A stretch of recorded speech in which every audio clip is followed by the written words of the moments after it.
Olá, meus irmãos, meus amigos aí do outro lado. Boa tarde, que Deus abençoe a vida de cada um. Boa tarde, pastor Erandi. Boa tarde, a paz do Senhor Jesus a todos. Estamos aqui com o pastor Erandi. Esse vídeo que nós estamos fazendo é um programa que eu tenho no canal do YouTube. Chama Anunciando o Evangelho de Deus. É um canal de evangelismo aberto no YouTube para que nós possamos anunciar a palavra de Deus para todas as pessoas. Deus me concedeu no coração há um mês atrás de abrir esse canal. Hoje estamos com o segundo vídeo. Estarei fazendo aqui com o pastor Erandi do Ministério da Belém, que eu sou também membro da Belém, da sede adamantina do pastor Aristeu. E estamos aqui para divulgar o nome de Jesus. E aqui hoje eu fiz esse convite com o pastor Erandi de Lima, para anunciar o Evangelho de Deus. Aqui é a Assembleia de Deus, Ministério de Belém, Jardim Adamantina. Qual é a rua, pastor? João Perrone, número 562, no bairro Jardim Adamantina. João Perrone, 562, no bairro do Jardim Adamantina. Se você está aí hoje, acompanhe um pouco da palavra de Deus que teremos para vocês.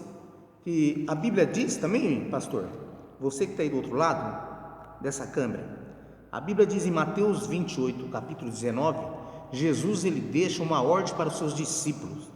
E se eu e você aceitar Jesus como o único Salvador, nós já se tornamos discípulos de Deus para divulgar a palavra de Deus. E Jesus deixa bem assim: portanto, ide e ensinais todas as nações. Somente essa parte. Portanto, ide e ensinais todas as nações. O discípulo de Jesus, quando ele está fielmente com a palavra de Deus, ele tem que anunciar o Evangelho de Jesus. Seja qual lugar que você estiver, qual país que você estiver, qual a posição que você estiver, a ordem que Deus deixou para o discípulo de Jesus é que nós possamos anunciar o Evangelho de Deus para você que está aí do outro lado. Pastor Erandi, é um prazer imenso estar aqui com o senhor hoje, tá? Você aí do outro lado dessa telinha, esse aqui é o pastor Erandi, Ministério Assembleia de Deus na Belém. Quantos anos o senhor está aqui, pastor? Vai fazer 4 anos, Belém. 4 anos aqui nessa congregação, né? Então 4 anos ele está aqui levando a mensagem de Deus. Eu achei algo interessante, pastor, que eu queria aqui divulgar para as pessoas, falar entre nós dois. A Bíblia diz em João 8,32, será o tema de hoje. João 8,32. Conhecereis a verdade e a verdade vos libertará. É uma mensagem, basicamente, que ela é um símbolo das Escrituras, né, pastor? Jesus, ele fala aqui, pastor, em João 8,32, conhecereis a verdade e a verdade vos libertará. Quando Jesus está falando dessa verdade, pastor, qual é a verdade que Jesus está demonstrando nas Escrituras para nós? Eu acredito, irmão Leandro, que seja o Evangelho, né? O Evangelho, o próprio Cristo. Se nós formos para o capítulo 14, versículo 6, lá ele diz: eu sou o caminho e a verdade e a vida. Então ali ele se declara como sendo a verdade universal, a verdade maior, não é? Temos ali os artigos que estão definidos. O artigo define ele como a verdade absoluta, né? Então, eu acredito que seja conhecer a Jesus por meio do Evangelho, né? Eu acredito ser. Isso é isso mesmo, né, pastor?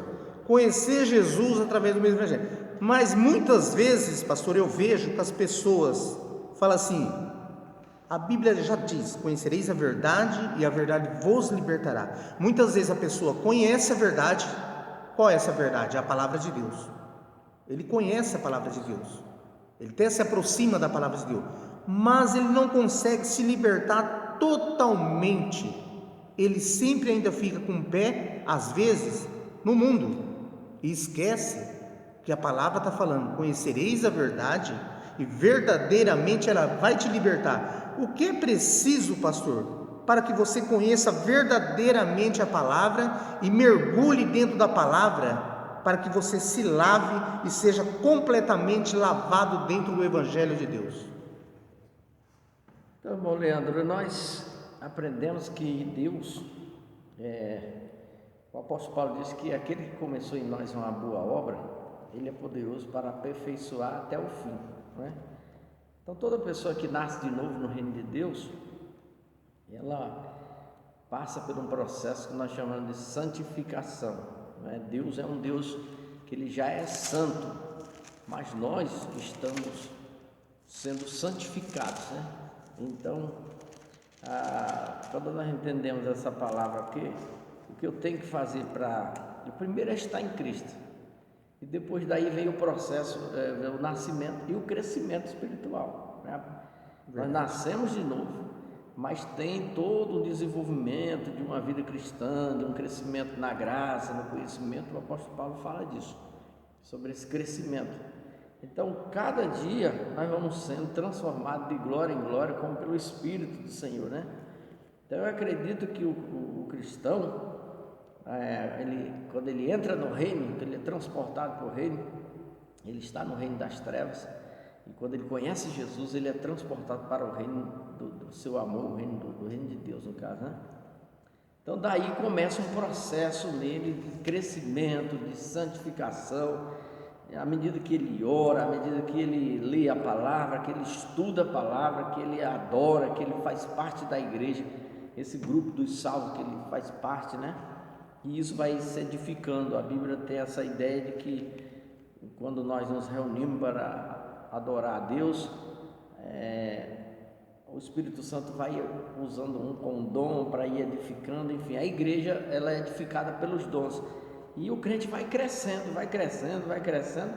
Esse processo aí que nós chamamos da santificação, nós entendemos como a libertação que vai acontecendo, tirando da nossa vida tudo aquilo que não está mais agradando a Deus, né? O Espírito Santo. Processo devagar, né? Como uma planta, né? Vai aguando e cada vez ela vai crescendo. Quanto mais água, mais ela vai crescendo, né? Não podemos jogar água de uma vez, tem que ser aos pouquinhos, para que a palavra e a plantinha seja crescendo aos poucos, né? Engraçado que o senhor falou de santificação, eu já lembrei que João 17, Deus deixa bem claro: santificai-o vós na verdade, a tua palavra é a verdade. Então, quando a gente conhece a verdade, Jesus, automaticamente, o Espírito Santo já mostra que nós temos que se aproximar na palavra cada vez mais, né? Buscar a santificação na palavra, porque quando você busca a santificação, conhecimento na palavra, a Bíblia diz que o Espírito Santo, ele vem reinar em você e modificar você por dentro, não por fora, mas ele te modifica por dentro, através do Espírito Santo trabalhando na sua vida. E essa obra, ela começa mesmo no interior, né? A gente aprendeu nós temos aí grandes homens que ensinam, né, a palavra de Deus, e o pastor Adriel Nelson fez uma comparação o ser humano, ele tem espírito, alma e corpo, né? Então ele diz que, baseado no que Paulo diz, não sabeis vós que sois santuário de Deus, e que o Espírito de Deus habita em vós. Ele diz que o homem também é um santuário, tem o espírito do homem, é o lugar santo, onde o Espírito de Deus ali se une com o nosso espírito, e ali nasce, né? Dali começa a emanar a obra de Deus, o poder de Deus começa a trabalhar nesse lugar, que emana para a alma, que emana para o corpo. Então ela vem de dentro para fora. Então essa transformação que começa lá no espírito do homem, que Paulo diz que nós recebemos o Espírito de Deus para não mais andar em temor, mas em ousadia, e que o Espírito vem morar em nós, nosso santuário. Então começa essa obra mesmo de dentro para fora. Aquela comparação do ovo que o senhor fez hoje na rádio é verdadeira. A vida começa lá dentro, né? Então vem o Espírito Santo, se une ao nosso espírito na regeneração, não é? Nós aceitamos a fé, nascemos bebês espirituais, vamos dizer assim, né? Nascemos no reino, agora somos nova criatura. Mas o processo, ele vai começando, vai lapidando, vai transformando, e isso vem lá do lugar santíssimo para o lugar santo, que é a alma nossa, e o ato exterior, que seria o corpo do homem, recebendo esse reflexo dessa libertação, dessa verdade que ele conheceu, que é Cristo. E é verdade, pastor. Para ser transformado, como eu falei, tem que vir de dentro, né? Que é um exemplo que eu usei esses dias e usei hoje com o pastor sobre o ovo, né, pastor? O ovo é muito interessante. O ovo, ele é uma casca bem frágil. Mas se o senhor pegar as duas quinas do ovo e tentar fechar, apertar com a mão, ele não se quebra. Porque ele tem um poder dentro dele de ângulo, o ângulo não deixa quebrar. Então, o que tem dentro do ovo é um segredo. E esse segredo nós podemos ter dentro de nós. Se você verdadeiramente estiver firme na palavra de Deus, que a palavra de Deus diz que ela é a armadura contra as coisas do inimigo. Então, se você estiver firme com as raízes dentro da palavra de Deus, buscando Deus a todo momento, o inimigo, às vezes, ele pode tentar tocar em você, pode tentar querer ferir você, mas ele será derrotado, porque o que tem dentro é mais forte do que ele imagina, que é a palavra de Deus através do Espírito Santo. E quando Jesus fala: conhecereis a verdade vos libertará, Jesus deixa bem claro: se pois o Filho vos libertar, verdadeiramente sereis livres. Se o Filho libertar, muitas vezes eu vejo, pastor, que a pessoa, ela também aceita Jesus e ela quer se libertar sozinha, automaticamente, de tudo, e muitas vezes ele não consegue. Por quê? Porque tudo tem um tempo determinado por Deus. É o Pai que controla a vida, é o Pai que controla o andar, o deitar, o levantar e o caminhar. Então você necessita de estar junto com o Pai para ser protegido. Se você falar: eu consigo tudo sozinho, às vezes você pode cair na frente, porque você não vai ter uma mão amiga, que seria a mão do Pai, que estará sobre você para te ajudar nas dificuldades, né? Deus está envolvido no processo, né? A gente tem que entender que essa palavra conhecer aqui, a gente tem uma ideia de intimidade, né? Então a própria Bíblia, quando vai dizer que Adão conheceu Eva, que nós sabemos que é ali a união conjugal, a união carnal, e conheceu Adão a Eva. Então essa palavra conhecer, ela aqui, ela está falando da intimidade. Quando o Senhor Jesus disse: e conhecereis a verdade, Ele está dizendo: quando vocês me conhecerem, né, eu liberto vocês. Isso aí, né? Quando vocês me conhecerem, quando vocês entrarem em um relacionamento íntimo comigo, se aproximar, né? De aproximar, de comunhão, de adoração verdadeira, de ser um adorador verdadeiro, que o Pai procura esse adorador. Então Ele disse: vocês me conhecendo dessa forma, se vocês entrarem em relacionamento salvífico comigo, eu liberto vocês. É verdade, né?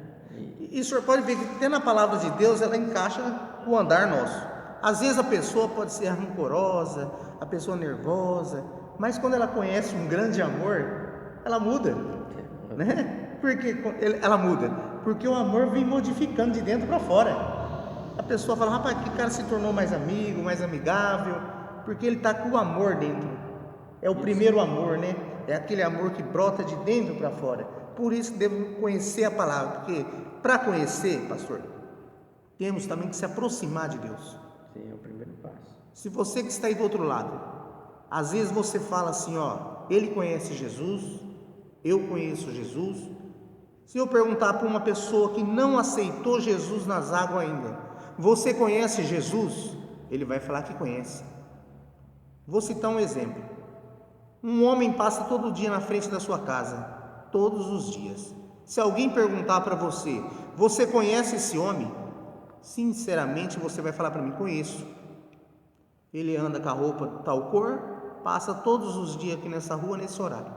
Mas se eu perguntar para essa pessoa: pastor, você conhece esse homem? Ele vai falar de novo: conheço. Agora eu vou no íntimo da pessoa: você conhece a marca do sapato dele? O número da calça dele? O número do terno? O número da cinta? O que ele gosta de comer? Você vai falar: não conheço, porque eu não vivo com ele, não tenho intimidade com ele. Assim é Jesus. Muitos conhecem Jesus pelo nome, mas para conhecer a palavra de Deus verdadeiramente, você tem que ter intimidade com Jesus. Saber o que Jesus faz, como ele anda, o que ele gosta, o que ele come, o que ele não come, o que ele fala, o que ele não fala. É a intimidade que vai te levar a aproximar do Evangelho de Deus. Não basta conhecer, tem que ter a união. Inclusive, que quando nós casamos, a primeira coisa que coloca, pastor, um anel, aliança. A aliança, ela faz o quê? A união, ela une os dois corpos. Eu começo a ter um relacionamento com ela, ela comigo. Começamos a se conhecer, gosto a gosto, desejo a desejo, pensamento a pensamento. Assim é a palavra de Deus. Temos que ter um casamento com a palavra de Deus. Levar a palavra de Deus como se fosse uma aliança eterna no casamento. Não é, pastor? Essa questão da aliança, o próprio Evangelho já é chamado de nova aliança. Então, nosso Deus é um Deus de aliança. Ele tem a antiga aliança, no caso o Antigo Testamento, e o Senhor Jesus disse que o seu sangue que nós tomamos na ceia é a nova aliança no sangue. Então, a aliança é um pacto que Cristo tem com a igreja, que a igreja tem com Cristo. É bem colocado que o discípulo de Jesus tem suas responsabilidades nessa aliança também, né? Deus tem a parte de Deus, que é salvar os que creem, que é transformar, libertar, mas aquele que está dentro da aliança também tem sua parte, desenvolve também o seu papel de adorador, de conhecer, de buscar a Deus, né? Isaías 55:6 tem essa atitude nossa de buscar o Senhor, de se relacionar com Deus. Então, dentro desse quesito aí, é um relacionamento. É um relacionamento. É um relacionamento. Então, meus irmãos, é isso que eu queria desejar um pouquinho, falar de Deus hoje. Esse tempo nosso é bem curtinho dos vídeos, né? Como o pastor disse, a gente tem que buscar o Senhor, né? Vamos buscar a Deus enquanto é tempo, porque pelo olhar e pelo pensamento, a gente está vendo que o mundo está muito andando para trás, sem a presença de Deus. Mas se a gente tiver um relacionamento com Deus, conhecer verdadeiramente a palavra de Deus, Jesus, ele tem ainda poder para te curar, te libertar e te trazer nos caminhos que ele desejou para toda a raça humana. O homem muitas vezes ele está perdido do caminho, porque a palavra de Deus não está chegando às vezes até ele. Mas a palavra de Deus tem que chegar com sabedoria, com amor, com carinho. Tudo que você fizer, faça com amor e carinho, que Jesus ele habita onde tem amor e tem carinho. O coração ele pode estar quebrantado, está destruído, mas se a palavra de Deus for com amor ao encontro do coração, eu creio que não tem coração que vai resistir o Espírito de Deus entrar e fazer morada na casa e transformar essa casa, né, pastor? Com certeza, meu Deus. O Evangelho é a oportunidade que nós temos. É a oportunidade. Então, o Senhor Jesus disse essa frase: arrependei-vos e crede no Evangelho. Então, crer no Evangelho e se arrepender, a palavra arrependimento aí quer dizer mudar de vida. Mudar de vida. Né? Buscar porque é uma mudança de vida, conhecer Jesus, conhecer o Evangelho, há essa mudança. Como o senhor leu aqui na grande comissão de Mateus, né? E de por todo o mundo, que está em Marcos 16:15 também, desta grande comissão de ensinar o Evangelho, falar o Evangelho a todos, pregar o Evangelho a toda anunciar o Evangelho, né? Então, a gente vê que o Evangelho é a esperança para o homem, para o mundo, não é? Que está aí se deteriorando. O mundo está se deteriorando, porque o mundo está alheio a Deus, não é? O mundo está afastado de Deus, mas Deus estava em seu Filho reconciliando o mundo consigo mesmo. Então, no Evangelho, em Cristo, muda tudo. É isso aí. A verdade e a libertação. Maravilha, né? Bom, meus irmãos, estamos chegando no final desse vídeo. Foi um vídeo para a gente levar um pouquinho a reflexão da palavra de Deus. Eu quero agradecer você que saiu do outro lado, que teve um minutinho, né, pastor, que tirou para ver esse vídeo. Agradecer a presença do pastor Erandi, é um grande homem de Deus, tenho muita consideração por ele, por isso eu chamei ele para fazer essa live, né? A gente tem que dar honra àquelas pessoas que te honram e que te respeitam com todo carinho. Quero dizer muito obrigado, pastor, por o senhor estar aqui nesse canal anunciando o Evangelho de Deus. E se você está aí do outro lado, não perca tempo. Jesus ainda é o caminho, né, pastor? Ele é o caminho. Quer uma palavra de Deus? Procure ali a Assembleia de Deus, Ministério do Belém. Pode ser na 9 de julho ali, o presidente pastor Aristeu, ou aqui na Jardim Adamantina, né? Rua João Perrone 562, bairro Jardim Adamantina. Isso. Ou na sua cidade aí. Ou na sua cidade. Procure uma casa de Deus e vá ao encontro de Jesus. Que Deus abençoe, um grande abraço, bom fim de semana, que a paz do Senhor Jesus esteja com todos. Amém, Pai do Senhor.